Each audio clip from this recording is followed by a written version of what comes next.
Hello, I'm Dr. Rick Parent, the administrator of work-based learning at Volunteer State Community College. I work in the division known as Economic and Community and Workforce Development.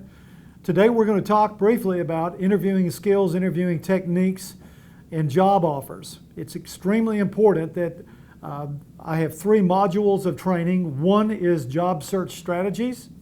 A second is communication vehicles, and it's talking about how do you connect and network with employing officials.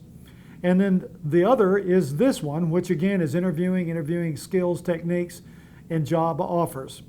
To begin with, I'd like to talk briefly about, well, what is a job fair?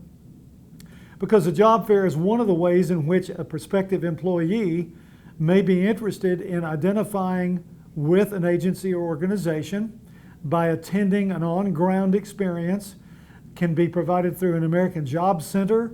Perhaps a community college or a college may have a fair that will invite a number of employers in their immediate service area to come and visit and to have, if you will, an on-ground experience whereby students and community members, and Vol State in the past has done so, will come and meet and in a large arena environment, move freely about, and have those students or community members who are looking for employment, part-time, seasonal, or full-time employment, to come to a table, present themselves, maybe present a business card, perhaps present their resumes, and to begin a conversation with an employer.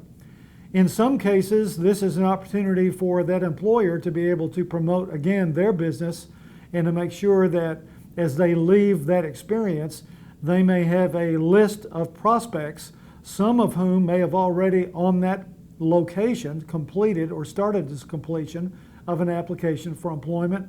In some cases, some on-ground mini pre-interviewing takes place.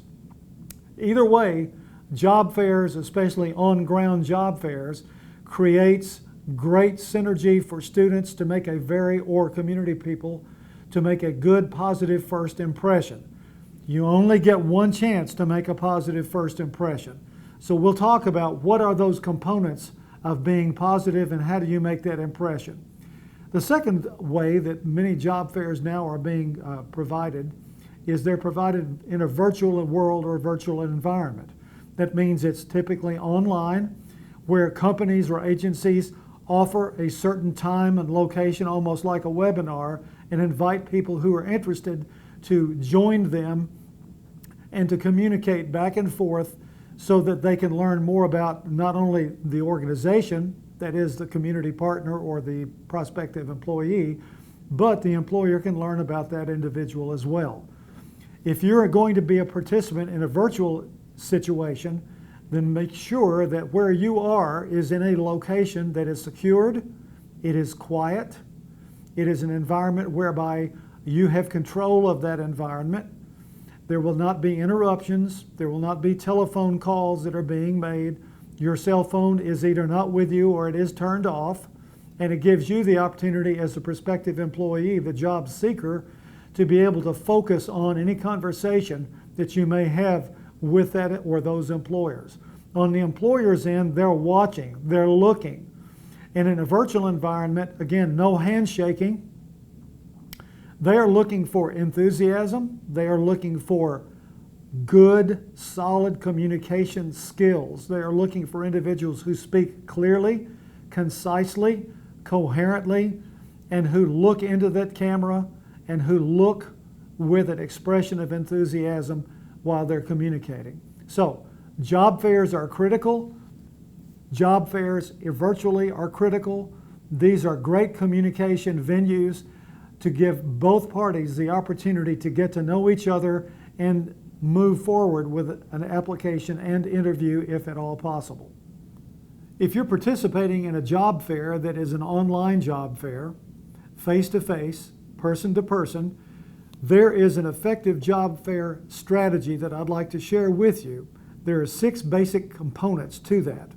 Number 1, develop a game plan. Arrive early. Obtain, if you haven't already, a list of the names of those organizations and the locations where they're going to be in the facility where the job fair is being located.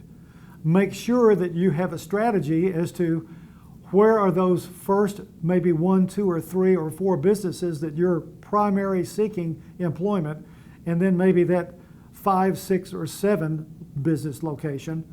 Those are secondary possible locations for you to spend some time getting to know those people. Secondly, competition versus confidence. Job recruiters, hiring managers are soliciting qualified candidates. So don't be shy when you're communicating with a recruiter. Don't be shy, but don't overstate your qualifications and your credentials or your background and your experience. Be honest, be content rich, show enthusiasm. Next, moving farther faster. When you greet that individual employer as a prospective employee going to the table, spend a moment making sure you have great eye contact. Handshakes currently, probably not a good idea. What you would want to do is you wanted to follow the lead of the employer while you're making that contact. Very important. Give a short 15 to 30 second elevator speech introducing who you are and why you're there. In addition, if there are any questions from that employer, feel free to answer those questions concisely and comprehensively. And be sure that you have at least one question for that employer that gives that employer an understanding that you have researched their business, you understand and appreciate who and what they're about, and that you believe that you may be a good match or fit as a member of that organization. Next, end your discussion with a request. State that you're either interested in the position or you'd like to learn more about that organization, and pass along your resume and or a business card. Let them know that you're sincerely interested. And if you're not really interested, you can still thank them and move on to the next table and the conversation with the next employer. Be sure that as you complete that discussion or conversation with that employer, before you move to the next employer, take a few notes. Write down a few notes that speak to what it is you learned, what it is you showed interest in. Perhaps there's something that you learned about the organization that was not as favorable to you as you originally thought. Then that way, following the job fair, you have a comprehensive review that you can follow to evaluate who's still in the running as far as you're concerned for potential employment opportunities and who's not. Again, focus on making a good first impression. You only get one chance to make a positive first impression. And then the last item would be network with other job seekers. Trade resource information about employers is a great way to do that. Second, build a network of contacts while you're there in that job fair location. There may be others who work in a similar field with whom you have conversation where you can learn about them, but also learn more about that employing area. And follow up. That is a very strategic key to the job fair, whether it's virtual or it's face-to-face on ground. Always follow up. What do I mean by that? Well, after the job fair is over, I recommend strongly that you write a handwritten thank you note to that or those employers with whom you've had a conversation and for whom you think that you'd be interested in moving forward with an application, perhaps interview, and even a potential job offer. Very critical. As directed, complete and submit applications as they suggest if they're interested in you. Follow up with any interview requests. Be timely and prompt if those interview requests do come. And then develop and maintain, as I said in one of the earlier training modules, a job search folder whereby you can understand where you stand with each employer in that job opportunity.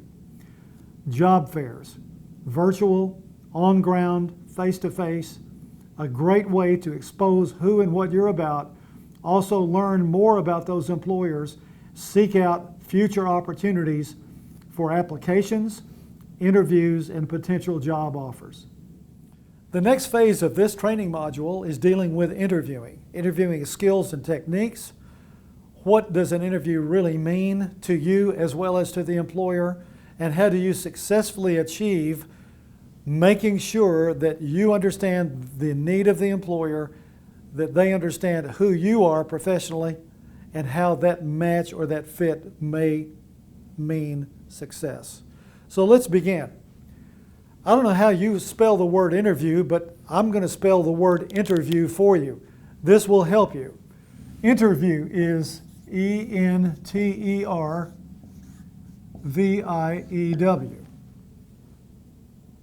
Interview is I-N-N-E-R-V-I-E-W. That is interview. Why did I write those two to define this? The reason why is because the interview indeed is an inner view. It's an interview of who you are personally as well as professionally. It gives you that opportunity in an environment that may come in a variety of ways to express to that employer what they need to know about you as a profile. It is an interview, and it's an interview of who you truly are. A successful interview indeed is a process. I have had many mock interviews with literally thousands of individuals. I have hired thousands of individuals. I have terminated employment opportunities with thousands of individuals. The interview is a process whereby an employer offers or extends an invitation for employment or doesn't. And it's predicated on this process, because a successful process for interviewing involves, number one, knowing your audience and the situation. Number two, listening to the question of that person who is the interviewer as you're the interviewee. Next, recognizing the intent of the question. What is the question really all about? Next, you frame the question. In other words, when a question comes, how far do you go with it? And I'll show you what I mean in just a moment. Next, you pause a couple of seconds after the question has been given to think about not only the answer to the question, but more so, the most important part is what was the intent of the question? Because what good is your answer to a question that was not the question that was asked? The answer to that is it's not any good. So, be careful. Pause after the question has been asked. Do not interrupt the interviewer. Let him or her complete the question. Think about it. Frame the question. And then what you do is, in conversational tone, you sincerely begin to answer the question, being focused to the intent of the question. When I teach interviewing skills and training techniques, one of the things that I learn is that individuals are all unique and all very different. I happen to be an identical twin. Although my twin brother and I are very, very unique and very much the same, we are individuals who have different life experiences, different professional experiences, different personal experiences that will yield a difference in the manner in which we conduct ourselves and what we say. Similarly, that is true for you. So as you're watching this video today, I want you to think about, again, knowing your audience or the situation, listening to the question, recognizing the intent of the question, framing it, and then politely pausing a moment and then responding to the question. By doing this, frame it. If the question was, Dr. Parent, tell us a little bit about yourself and why are you interested in this position? Well, how would I frame that question? First of all, I would say nothing, because I would pause for just a moment, and then I would not specifically use the same verbiage, but I would say something like this. Since that's the first question of the interview, whether it's a virtual interview, face-to-face, telephone interview, or whatever, or maybe even a pre-interview at a job career fair, I would say something like this. I would say, thank you very much for your time today. I'm Dr. Rick Parent. This is the reason why I'm here. Or this is what I understand about your position and your organization, and that's a very exciting thing for me. And I'm looking forward to talking with you more about that. That's how you frame the question. It's very important that you let your brain think first before you let your tongue respond to the question. So framing the question means a great deal. Now, let's talk about different kinds of interviews. There are some interviews that are face-to-face, on ground. Let's say that you're in one of those scenarios where you're waiting to go into an office and you're going to have an interview with a person, or let's say persons.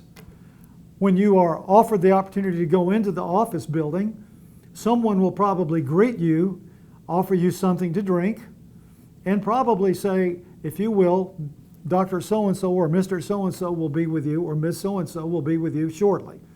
They'll ask you to take a seat. Politely accept it, sit down, relax. Now what? They might even offer you a beverage, maybe a soft drink, maybe coffee, maybe tea, whatever. I strongly urge that before that, you do the following. Make sure you've had a bathroom break. Make sure that you looked at yourself in the mirror and had a Superman, Superwoman pose to give you strength and confidence. Make sure that you had a great night's sleep. Make sure that you were dressed for success for that level of professional position. And make sure that, preliminarily speaking, you've already had an understanding of going through your resume, your cover documents, your application, and the job announcement, and anything else that you've researched about that employer. Once you've been equipped with all of those details and you're offered that opportunity for a beverage, probably no.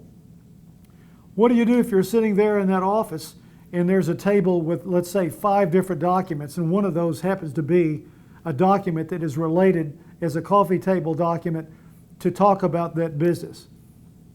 What do? You don't take Sports Illustrated, you don't take Better Homes and Gardens. Instead, you take that business document and you begin to look through it. Why would you do that? Number one, somebody's watching you. The administrative assistant probably is observing you. Number two, you need to know as much about that place, that business, their mission, their purpose, their future goals, perhaps even your position, and there may be a source of information in that document that may provide that information for you. There may be even a question or a series of questions that you're going to experience in the interview that will give you some answers right there in front of your face. So that's what you do. And then once it's time for you to be interviewed and the administrative assistant offers you to go to that office to meet that or those individuals, very politely say thank you very much to the individual, move to that office, and you will be greeted by that or those individuals. Greet them in the same manner in which they greeted you, which means if it is a handshake and in certain times, in certain places that is not appropriate, then accept that protocol and greet them with a nod, positive nod gesture and a smile on your face. If it is a handshake and you choose to accept that, which you would, make sure it's a double pump handshake. It's an extension, not a grip and grind, not a pull back and forth, not a sledgehammer trying to hurt that person's hand, but it's a polite, firm handshake. Once you go into that room, assuming it is a face-to-face on-ground experience with a person or persons, make sure that that or those individuals ask you to be seated politely and you take that seat. Get into a professional posture, relax, because you're probably going to be in that seat 15, 30, 45 minutes. And as each question begins to come, after there's an interviewer or two or three who introduce themselves, they're going to ask you a question, which was, well, tell us a little bit about yourself and why you're here. Or tell us a little bit about yourself and why do you think that you could make a positive impact in this position or within this organization? That's going to be typically your first question. So be prepared for that. Again, listen cautiously, understand the question, frame the question by pausing, reciting a portion of the question back so that those individuals or that individual will remember the intent of the question as you understand it, and then give them a concise, cogent, coherent response. And then the interview is on. It is indeed game on. From that point forward, your body language, your voice, your tone of voice, the expressions on your face, and the enthusiasm that you demonstrate will all come into play and will all be observed very carefully. Employers today, according to the National Association of Colleges and Employers, say that the interview is strategically significant because they are looking for people with a skill set that's consistent with the job and training, certifications, educational background, experience, but they're also looking for the person, the right fit. And the interview, if it's face-to-face, on ground, or virtual, online, will give them that opportunity to see the total person. As that interview continues, there will be a series of questions, some behavioral questions, some questions that will be questions such as, why are you interested in the position? What is it about you that would cause us to seriously offer you that position? Why would we not want to hire you? Those are the kinds of questions that may come from that side of the table. On your side of the table, there should be some questions that you're going to be asking that are very critical, like, would you please describe a typical day at the job in this position? Or, what do you see as the greatest challenge in the current position? Or, well, what are the company's plans for future growth? Maybe, what are typical career paths that are offered in this organization? Or what is the realistic time frame for advancement while I'm here in the organization? Or it could be, what type of additional training programs, certification could be offered? Is there any kind of compensation that could be provided as I want to do these additional trainings? One final question is, and this is very strategic, what type of an evaluation process is in place? And does it have a relationship to my current position if I was a successful candidate? These are all very important questions that you need to be prepared to ask. As the interview goes on, should you be the one to bring up compensation? Absolutely not. That is not your place.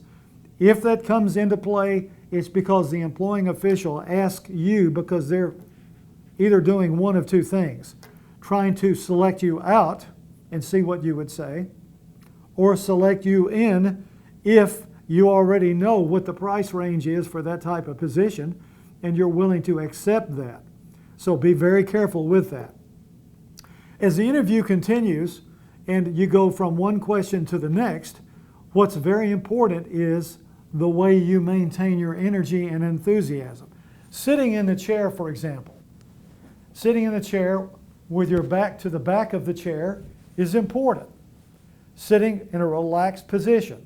If there are arms on the chair and you want to put your arms there, go for it.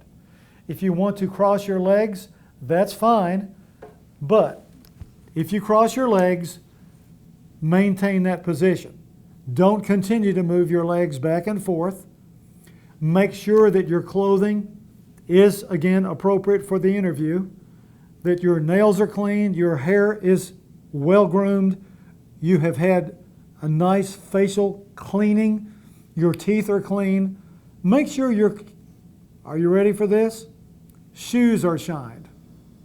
Make sure, because if you do cross your legs and your shoes are dirty, sometimes they may see that's not what we're looking for. So please keep that in mind. The interview goes like this. It starts here, it usually slopes, and then there usually is a conclusion. The first question again is, tell us a little bit about yourself. Maybe why are you interested in the position, or what do you know about this organization? The other questions will lead to skills, abilities, competencies, background, professional training, education, certifications, and so forth. Or an expression of, what do you bring to this opportunity? As you come to the conclusion of that interview, Always be ready to ask a question. Never, never, never complete the interview without asking a question. Again, I've already given you some ideas for some questions that you might want to ask. During that interview, there may be one time, I said one time, where you may elect not to answer the question, but rather pause for a moment and say in a professional tone, "Excuse me, but would you please repeat the question?" Again, "Excuse me, but would you please repeat the question?" That will be honored. That's quite acceptable. And it is a good way for you to think through that process of what was the intent of the question and then responding positively with a concise, coherent message to answer the question properly. Typically, the last question of the interview might be something like this: "Do you have any questions of us?" If during the interview there was no conversation about what's next, that would be an appropriate question. Something like this: "Thank you again for this opportunity. I have thoroughly enjoyed it. I appreciate the opportunity to have had to visit with you this morning or afternoon or evening, and I would like to know what's next in the interview process or the application process. I am genuinely interested in this position, and quite honestly, I'm even more interested because of the time we've been able to spend together today." If you're not interested in the position, you don't need to say that, but you can still thank them and say, "I do appreciate your time and thank you." Leave it there. See what happens. Again, do not talk about compensation unless they open that door. When they open the door, you're talking range. You're not talking about a specific position with a specific salary. That can either help you or that can hurt you. I advise a salary range because you've done your homework. You already know what that range is, okay? How do you enhance the potential for additional compensation? Willingness to do some additional training, webinars, be a participant in a professional organization, be multilingual, have multicultural experiences, be a community service person, be engaged in your community. All of those are mechanisms in which you add additional value to your applicant status. Those organizations, those businesses will enjoy hearing those things about you above and beyond, "Here's the position, here's who I am, this is what I can do." As you enhance your applicant status by doing that, they will be more excited and you will be more excited. And you will probably yield a greater good in terms of compensation. Now, that's interview from the ground level, face to face. What if it's a virtual interview? Here are a couple of things about virtual interviews. Virtual interviews mean that you're going to be in a location that you probably set up, whether it's an office, a room, someone in your home. It's cleared, it's clean, there are no distractions, there are no other devices that will make sounds. Everyone else knows that you're in there for a certain period of time, so you have a controlled environment. That's very critical. Second, that camera, whether it's your computer monitor and there's a camera, make sure that that is positioned where the viewer can see you clearly from the headshot up. Very important. Make sure that you're dressed appropriately. Again, you've had a good night's sleep. You have the tools that you need in front of you. For example, a copy of the job announcement, a copy of your resume, a copy of the letter of application, a copy of a cover letter, a copy of your application. Any of those instruments that you can have in front of you that you can look upon your desk and use those as resources to respond to inquiries by that or those employers. That will be very, very beneficial. In addition, I suggest this. If it's a telephone interview, I suggest they're not watching you, but they're listening to you. So I suggest that you stand up during the interview. Yes, I said stand up. Well, why would you stand up?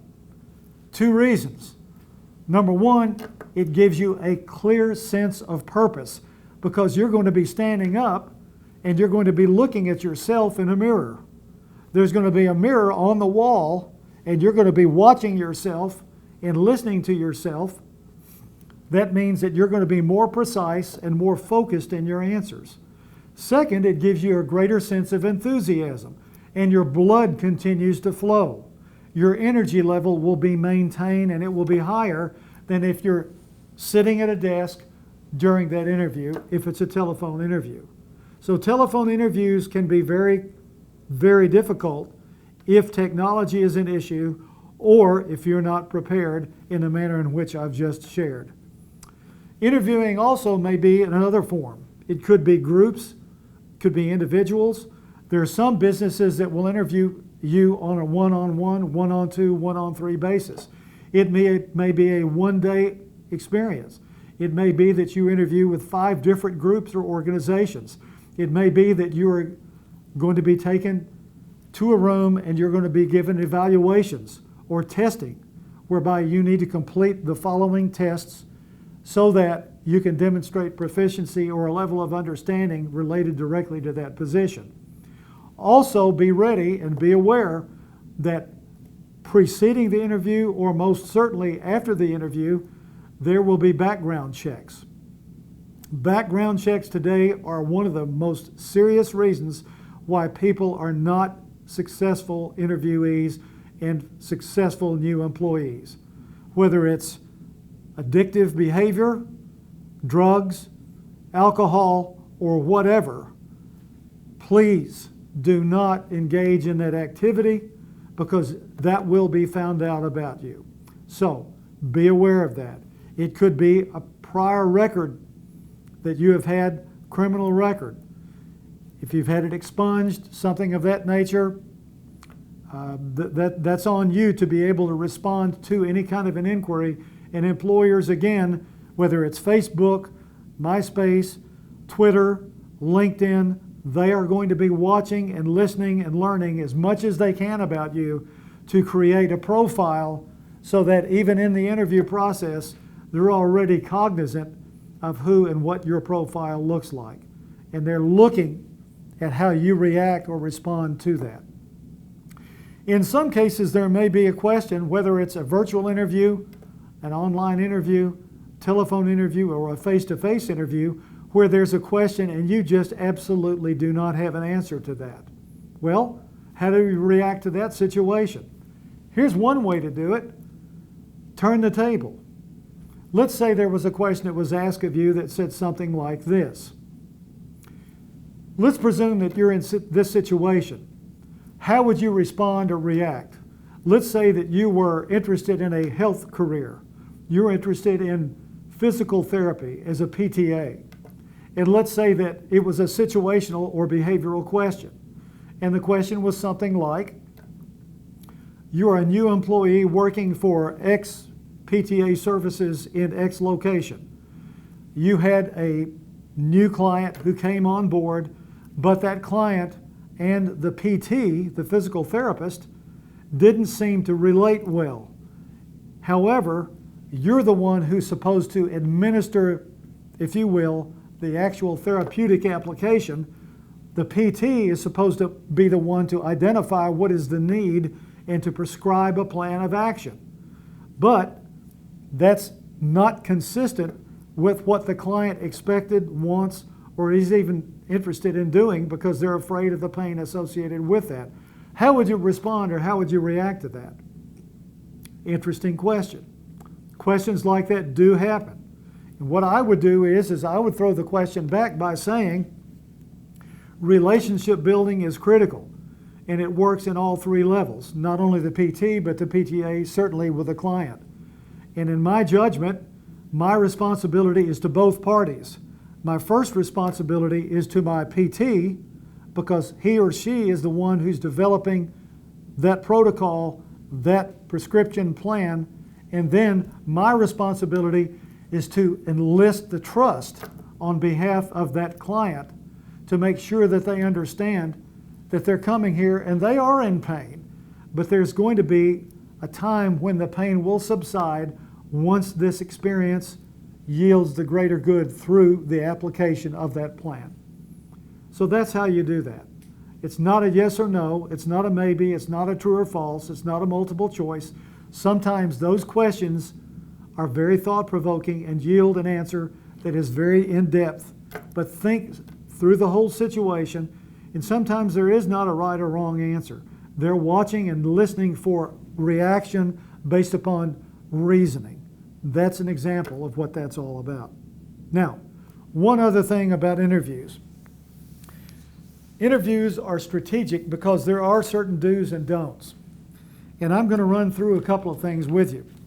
Number one is don't address the interviewer by his or her first name unless you're invited to do that. Don't let the employer's casual approach fool you. Instead, you continue to maintain a professional image throughout that interview process. Don't dominate the interview. This is a two-party interview. Both parties are learning about each other. They have called you, they are in charge of the interview, but you're in charge of the moment as well, but they dominate the interview. Next, don't criticize yourself or discuss personal problems. Stay in the avenue of why you're there. Next, don't speak or act in a nervous manner. Again, maintain a positive exposure moment opportunity by being relaxed. Sit appropriately, have your back to the back of the backrest of the chair, arms on the armrest if they're available if you choose to do it. Get into that relaxed position, and as you respond to the inquiries, politely move forward slightly. As you move forward slightly, you're showing interest in the position, you're showing interest in the question, and you're showing enthusiasm. Again, don't ask questions of the interviewer if they've already been asked and answered. Again, interrupt when the interviewer is talking. Never do that. Allow that interviewer to complete the question, and then you listen carefully. You understand the intent of the question, you frame the question, and then you respond in a concise manner. That's so critical. Concise, cogent, coherent manner. And then do not bring up negative information about any past jobs, past co-workers, or even former employers. That is a definite no-no. No gum, no chewing, no nothing. If you want to get a drink before the interview, that's fine. Make sure you take the bathroom break preceding that. Now, what are the positives? What do you do to prepare for the interview? You arrive early. Second, you're greeted properly. Third, you read a document that may be something that relates to their business. Next, once you're greeted by that individual or those individuals, if they extend a hand for a handshake, accept it and move forward. If CDC guidelines and protocol represent something other than that, respond positively to that. Always keeping a positive facial expression, a smile on your face. That's critical, very critical. Be enthusiastic, be confident, not overzealous, but confident. Be straightforward and honest and courteous at all times. Be aware of your nonverbal behavior. Again, your body language, the way in which you walk, the way in which you speak, obviously, but the way in which you walk, you carry yourself, the way you address people, the way you take the seat is all very important. Convey interest and understanding in that research that you've already done of that company so that or those individuals know that you fully understand what this is all about. Avoid the use of non-sentences. This is a killer in an interview. Did you ever hear, Did you ever say, you know? Did you ever say, or well, or yeah? Those are unacceptable. That is not professional, obviously. So work on that.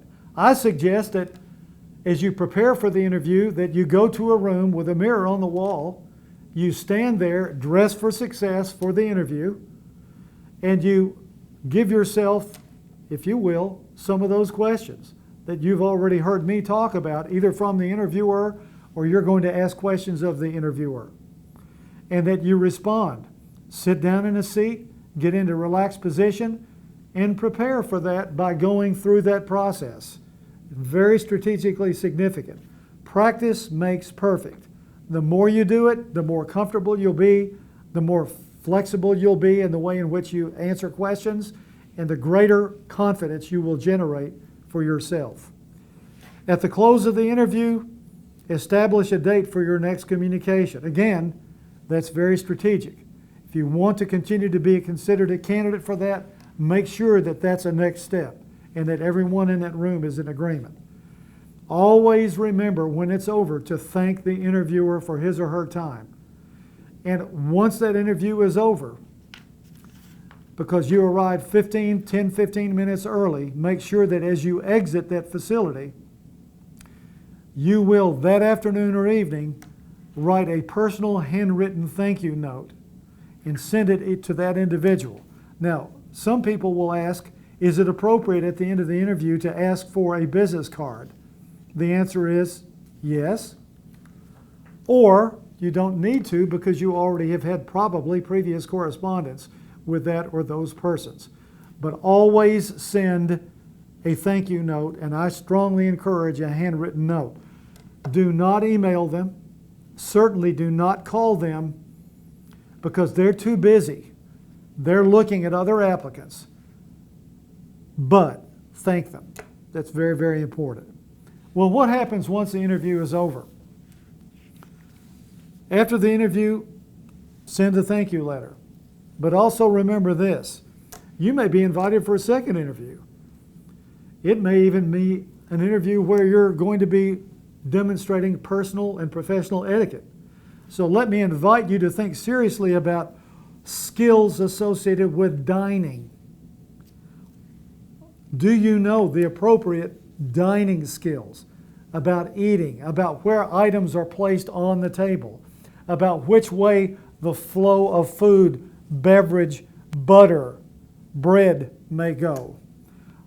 Get a book of etiquette, review that, be proficient in that, because that is extremely critical. In some cases, if you're looking at a mid-level or a level management position, those are the kinds of skills that are going to be expected, not anticipated, but expected. After that interview, let's assume you did a great job, but let's assume you're 2.5 or 3 weeks after the interview. You haven't heard anything. Well, what do you do? Or do you do anything? The answer is, I would invite you to wait 2.5 to 3 weeks. If you have not heard anything, I think it is appropriate to pick up the telephone, to call that organization, identify yourself, and ask for the status of that position as it relates to that opening. Once you've done that, you get a better feel for where you are. If you don't do that, that's your call, but I would strongly think that that is an appropriate way to handle it. I would not continue phone calling. I would not continue emailing. I would do that once and once only. Okay? Good. Let's assume that goodness happens. Let's assume that you obtained a job offer. Well, what do you do with that? Well, here is a list of things that you might want to think about as it relates to that job offer. And let's be very specific. What about geographic or lifestyle factors? These are the kinds of things that you need to think about for you, for perhaps for your family. Geographic location, climate, social life as it relates to your status, commute to work, availability of suitable housing, size and type of the community. Is it suburban? Is it a metro environment? Is it a rural environment? Again, geographic lifestyle situation. But even more so, let's drill down to you as a personal individual who's a professional person to be with this offer. What about potential for career advancement? What about the work schedule? Is it flexible? Is it 9 to 5? Is it virtual? What is it? Again, are there bonuses? Is there commission? What compensation initiatives may be in place? Another might be benefits such as profit sharing, 401k, insurance, health insurance, life insurance, long-term insurance, those kinds of experiences. All of those are very critical. What about travel? Would you be compensated for travel while you're out and about representing that firm or doing your job? What about reputation and stability of the employer? That's a critical key. You obviously don't want to be involved or engaged in work with an employer that may not be, shall we say, perceived as the kind of an organization where you really want to be. What about the size of the employer? Would you prefer to work with a smaller mom and pop organization? Or are they expanding and advancing their business on a global level, on a national level, on a regional level, or even a state level, or even a city level? And then what about a mentorship program within the organization? Or what about training, additional training or membership in professional organizations to advance you and your level of professionalism? Workforce training, certification. Those are the kinds of things, those items that you need to consider, contemplate, and be interested in. It may be that you may have a couple of questions about that before you accept a job offer. I strongly encourage you, if an offer is extended at the end of an initial interview, that you think seriously about it before you accept that job offer. Let me repeat that. If at the end of an interview, one interview, you're extended an invitation to accept a job offer, if you need it, I get it. If you want it, I get it. But does it mean automatically that you need to say, yes, here, let me sign on the dotted line? Maybe, maybe not. I would suggest that you wait. For example, if it's an interview midweek, at the end of the week, and say to that or those individuals, I would like until maybe Monday or Tuesday of next week to consider this offer, and I will get back to you. Would that be advisable? May I do so? More than likely, if they really want you, they will accept that and they will tell you that. So that's a very important piece, very important. And then the last part of your job offer is actually making the most of your job. Well, what does that mean? Well, here's what it means. It means you're going to be a dependable employee. You're going to be the first one there, maybe the last one to leave. You're going to be one that can be counted on to be a project person to do what you need to have done and above and beyond the call. It also means that you plan to work hard and do more than it's expected. What does that mean? Well, avoid it's not my job thinking, that negativism. Rather, take initiative. Work with another individual, perhaps in a similar work position that you are. Let that person give you a shadow opportunity or mentor you. And then establish mutually agreed upon goals with your supervisor. This includes developing clear deadlines for any kinds of projects or responsibilities that you have. Another is learning more about your corporate culture and being willing to adapt to it. That's very, very critical. For example, if your advisor told you the official starting time is 8 a.m. Monday through Friday, well, when did most of the staff arrive and begin working? Well, it doesn't matter because you're going to be there before 8 o'clock. The 8 o'clock start means that you're there 15 minutes before the 8 o'clock start at 7:45 a.m. That's what it means. Another thing is developing and utilizing strong interpersonal communication, both oral and written communication skills. Work on that. Continue to develop that, because the more you advance your ability to communicate, which means this is not communication. This is not communication. This is communication. It's listening first, responding second. That's communication. That's successful, effective communication. Then 3 others. Another aspect is good communication skills will develop good relationships with co-workers. because they will begin to understand you, who you are, as you understand them and the culture of the organization. Be assertive, again, self-confident, and be visible. It's extremely important. The 3 E's: enthusiasm, energy, excellence. That's being responsive. That's being visible. You're not trying to be over and above the best of the best of the best, and everybody knows, well, look at him or her. But you are trying to be the best person you can be every day to grow and develop as a professional in that position and to advance the cause of that business. And then lastly, as with the organization's culture, be aware of the politics, because there will be politics, and who has the power, both officially and unofficially, to make things happen. Work within the confines of the leadership model. Work with your supervisor. Develop that relationship and that rapport. Maintain confidentiality. Gossip is unaccepted. Never is that to be accepted. It is always destructive, and it always puts you in a bad light. So, job offer, that'd be great. You've interviewed. You've already researched everybody. You've seen the job search from the beginning to the end, and now you're saying to yourself, the key to the successful transition to your new job is to take the initiative to be the best that you can be, to do your best, regardless of whether it's a temporary, short-term, part-time, seasonal, or full-time position. You're wanting to demonstrate your ability to learn and grow, to be a contributor to the organization, and to continue to develop your skills and make a difference in the organization.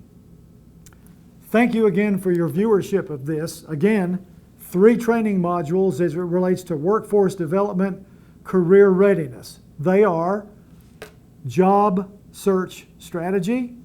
Second, communication vehicles, networking, connecting with the employer. And then this, interviewing skills, networking, job offers. I invite you to view all 3 of these. If you have questions, again, I'm Dr. Rick Parent at Volunteer State Community College. You can call me at 615-230-3321 or reach me. Email is rick.parent, Parrent, at volstate.edu, or for the resource material that I'm referring to, which is the job search manual that I created. You can request that, or you can request it at www.volstate.edu/work-based learning. Thank you. Good luck.